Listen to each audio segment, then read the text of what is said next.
आज मैं MSc previous के पेपर फर्स्ट में ऑर्गल डायग्राम का आगे का पार्ट ले रहा हूँ। इससे पहले मैं आपको D1, D6, D4 और D9 ऑक्टाहेड्रल और टेट्राहेड्रल के ऑर्गल डायग्राम बता चुका हूँ।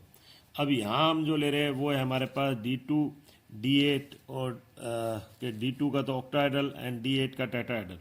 इसी प्रकार D8 का ऑक्टाहेड्रल एंड D2 का टेट्राहेड्रल। और इसी प्रकार यहाँ पर हमने लिया D3 और D7 के टेट्राहेड्रल एंड ऑक्टाहेड्रल, और इसी तरह से D3 और D7 के ऑक्टाहेड्रल एंड टेट्राहेड्रल। अब हमें पता है कि इसमें जो ग्राउंड स्टेट टर्म और जो एक्साइटेड स्टेट टर्म आती है वो इस तरह से आते हैं, और इसी प्रकार से इनके लिए जो आएंगे वो F और P के रूप में आएंगे। किसके लिए? D3 और D7 के लिए, हम पहले देख चुके हैं। और इससे 3F से रिलेटेड मूलिकन सिंबल है ये वाले जो हमने लिया है 3A2G, 3T2G और 3T1G, और ये 3T1G है, ये 3P से रिलेटेड है ग्राउंड स्टेट मूलिकन सिंबल, यानी कि इस टर्म से रिलेटेड ये हो गया आपके मूलिकन सिंबल। तो ये आपको मैं पहले ही बता चुका हूँ कि हमको ये देखना पड़ता है कि सबसे पहले हमें ग्राउंड स्टेट टर्म कौन सी है। तो जैसे हमें पता है कि D2 और D8 के लिए ग्राउंड स्टेट टर्म है F, और सिमिलर स्पिन मल्टी में अदर स्टेट कौन सी है तो वो है P। इसी प्रकार इसमें भी ये 4F और 4P है, और इससे रिलेटेड हमने यहाँ ये लिख रखे। ब्रैकेट में जो F और P लिखा है यानी कि ये 3T1G और ब्रैकेट में P, यानी कि इससे रिलेटेड मूलिकन सिंबल है। और यहाँ जैसे हमने लिखा 3A2G तो F, ये इससे F से रिलेटेड मूलिकन सिंबल है, या 3T1G, यहाँ कोई कन्फ्यूजन ना हो तो यहाँ ब्रैकेट में F लिख दिया कि इसके F से रिलेटेड है। ये हमें डायग्राम ध्यान रखने पड़ेंगे। अब जब इलेक्ट्रॉन का ट्रांजिशन एक स्टेट से दूसरी स्टेट की ओर होता है तो ऐसे में हमको क्या, वो जो मॉलिक्यूल या कॉम्प्लेक्स जिसकी हम बात कर रहे हैं वो एनर्जी को एब्जॉर्ब करता है, और एनर्जी को एब्जॉर्ब करने पर हमें स्पेक्ट्रल लाइन प्राप्त होती है। तो ये इस प्रकार से है, जैसे हमने लिया यहाँ पर D2 के लिए, तो ये D2 अभी हमने बताया था D2 में ऑक्टाहेड्रल, ये रहा D2 का ऑक्टाहेड्रल, यहाँ हमने लिया D2 का ऑक्टाहेड्रल। ये 3F और ये 3P, ये जैसे अभी हमने बताया था 3F और ये 3P, और इसमें हमने कहा था 3T1G, ये रहा 3T1GF, फिर 3T2GF, ये रहा 3T2GF, 3T1GP और फिर 3A2GF। तो ये तीन तरह के ट्रांजिशन होंगे जिसमें हम कहते हैं कि 3T1GF से 3T2G, ये रहा 3T1GF से 3T2G, ये रहा 3T2GF, फिर उसके बाद 3T1GF से 3T1GP, और ऐसे ही 3T1GF से 3A2G। तो हम देख रहे हैं यहाँ इससे इधर जाने पर मोर एनर्जी रिक्वायर्ड है, इससे आगे जाने पर और अधिक एनर्जी रिक्वायर्ड होगी। तो ये जो होगा यहाँ ये 17,200 यानी 17,200 सेंटीमीटर इनवर्स पर ये हमको एब्जॉर्प्शन पीक मिलेगी। उसके बाद ये 25600 सेंटीमीटर इनवर्स पर इसको एनर्जी एब्जॉर्ब करेगा तो हमें यहाँ पर पीक मिलेगी।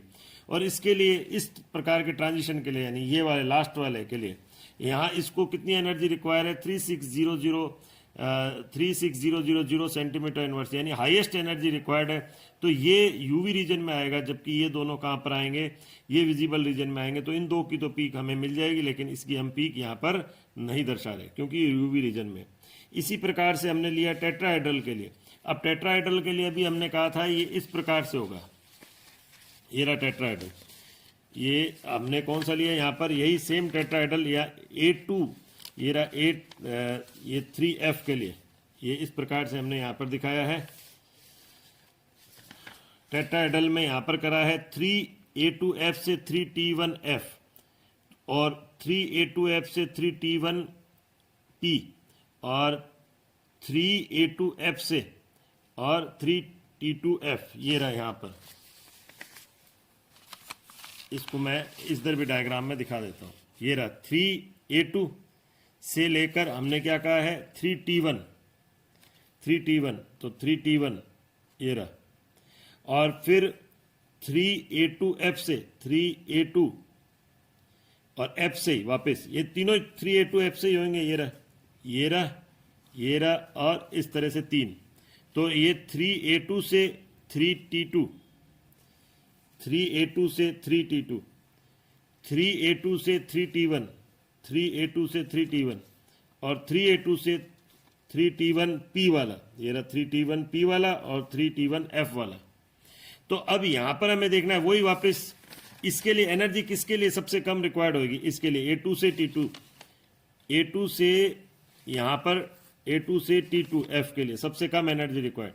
सबसे ज्यादा किसके लिए रिक्वायर होगी, 3A2 से 3T1, तो ये 3A2 से 3T1 ये 15,000 पर आ रही है। और बीच में किसकी रिक्वायर्ड होगी, ये वाली 3A2 से 3T1, तो यहां आ गया 3A2 से 3T1। अब ये रहा 3T1F, 3T1F और यहाँ 3T1P है, ये सबसे ज़्यादा यहाँ पर ये रहा। यहाँ सबसे, एक बार हम इसमें वापस से देख लेते हैं, यहाँ कम एनर्जी रिक्वायर्ड होगी, यहाँ इंटरमीडिएट और यहाँ सबसे ज़्यादा। अब हम कह रहे हैं जो यहाँ सबसे कम रिक्वायर्ड होगी वो IR रीजन में आता है, तो इसलिए इसका भी स्पेक्ट्रा हमें नहीं मिलता। तो does not fall in visible region but exist in IR region and hence not observed in electronic spectra of D2, और ये टेट्राहेड्रल हमने लिखा। अब यहाँ हमने G नहीं लगाया क्योंकि मैंने आपको पहले ही कह दिया था टेट्राहेड्रल के लिए जीरेड का टर्म का उपयोग नहीं करते। टेट्राहेड्रल जीरेड नहीं होता बल्कि वो अनजीरेड होता है, तो इसलिए हम यहाँ पर इसको उपयोग में नहीं लाते। जीरेड वो होते हैं जिनमें सेंटर ऑफ सिमेट्री उपस्थित होती है और ऑक्टाहेड्रल में सेंटर ऑफ सिमेट्री उपस्थित होती है। अब इसी तरह से हमने लिया है कौन सा, D3 के लिए, ये रहा D3, ये रहा D3 में हमने लिया है यहाँ पर ऑक्टाहेड्रल। इसी प्रकार D8 के ऑक्टाहेड्रल, तो ये रहा D8 के लिए। और यहाँ हमने लिया ये रहा इस तरह से।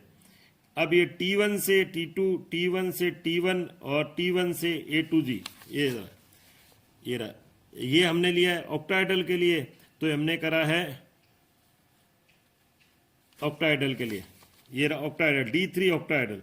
तो यहाँ 4A2 से और 4T2GF, 4A2 से 4T1GF, ये रहा 4T1GF और 4A2 से 4T1GP, ये रहा 4T1GP। तो 3 तरह के ट्रांजिशन हो गए। तो ये हमने D3 के लिए बताया है और D3 के लिए यहाँ पर दिखाया है। और अब इसके बाद हम कह रहे हैं अब D8 के लिए भी इस प्रकार से होगा, तो ये D8 वाले हो गए। D8 हमने कौन सा लिया यहाँ पर, ये ऑक्टाहेड्रल लिया है, तो 6 आ गया तो ऑक्टाहेड्रल, तो D8 का ऑक्टाहेड्रल ये रहा 3A2 से, ये रहा 3A2 से 3T1, 3T1P और T1GP और 3A2 से फिर 3T1GF और यहाँ रहा 3A2G से 3T2GF, ये रहा 3T2GF। तो और ये सबसे ज़्यादा हायर वेव नंबर पर, ये कम वेव नंबर पर और ये उससे कम वेव नंबर पर। तो इस प्रकार से हमें प्राप्त होंगे। ऐसे ही अब D5 कॉन्फ़िगरेशन की हम बात करते हैं, तो D5 में किस प्रकार से हमें होगा, ये D5 में हमें इस प्रकार से याद रखना पड़ेगा, क्योंकि इसमें जो होता है, अगर हमें ध्यान हो, ग्राउंड स्टेट टर्म तो होता है 6s, ये ग्राउंड स्टेट टर्म आता है इसके अंदर 6s, जबकि इसमें जो अदर स्टेट्स होती है, ये जो अदर स्टेट इसके अंदर आएगी वो आएगी 4G, 4P, 4D and 4F। ये इस प्रकार से हम लेंगे, ये D5 के लिए है। ऐसे 2I, 2H, 2G, 2F, 2D, 2P और 2S भी प्राप्त होते हैं, लेकिन हम 6S और बाकी की ये जो स्पिन मल्टीप्लिसिटी जो है जिसमें 4 है, हम वो लेंगे। अब यहाँ पर जो है ये इस प्रकार से हमें ये इनके मुलिकन सिंबल के हिसाब से और एनर्जी के हिसाब से इनको यहाँ पर अरेंज किया गया। तो जब इनमें हम ट्रांजिशन दिखाएंगे तो हमें निम्न प्रकार के ऐसे ट्रांजिशन प्राप्त होंगे। ये रहे ट्रांजिशन, यहाँ ये ट्रांजिशन, डिफरेंट तरह के ट्रांजिशन हमें प्राप्त होंगे और इन ट्रांजिशन के फलस्वरूप हमें क्या हो जाएगी, यहाँ पर इस प्रकार से स्पेक्ट्रा प्राप्त होगा। ये किसके लिए हो गया, ये हो गया D5 कॉन्फ़िगरेशन के लिए। तो इस प्रकार हम स्पेक्ट्रल लाइन के आधार पर और ये बता सकते हैं कि किस तरह का ट्रांजिशन उसमें पाया जा रहा है। अब इसी प्रकार से एक आता है ये TS डायग्राम। यहाँ हमने TS डायग्राम में हम क्या करते हैं, जो TS diagram can use for both high spin and low spin complex unlike Orgel diagram which can apply only to high spin complex. यानी जो ऑर्गल डायग्राम है वो हाई स्पिन कॉम्प्लेक्स के लिए ही लागू होता है। और in this diagram ground state is use as a constant reference, यानी कि हमने इसको किसको, ग्राउंड स्टेट को, ये 3F को, जैसे हमने लिया ये कौन से कॉन्फ़िगरेशन के लिए, D2 कॉन्फ़िगरेशन के लिए। तो 3F को हमने क्या कर दिया, एज ए रेफरेंस ले लिया, यानी as a constant reference, and energy is taken is to be 0 for all field step, और उसके लिए 0 मानते हुए कर लिया। ये बाकी के हमने इस प्रकार से अरेंज करे, और यहाँ ग्राफ E/B और ये dq/b, b यहाँ पर होता है रा का पैरामीटर। TS डायग्राम इस प्रकार से लिए जाते हैं। आज के लिए इतना ही।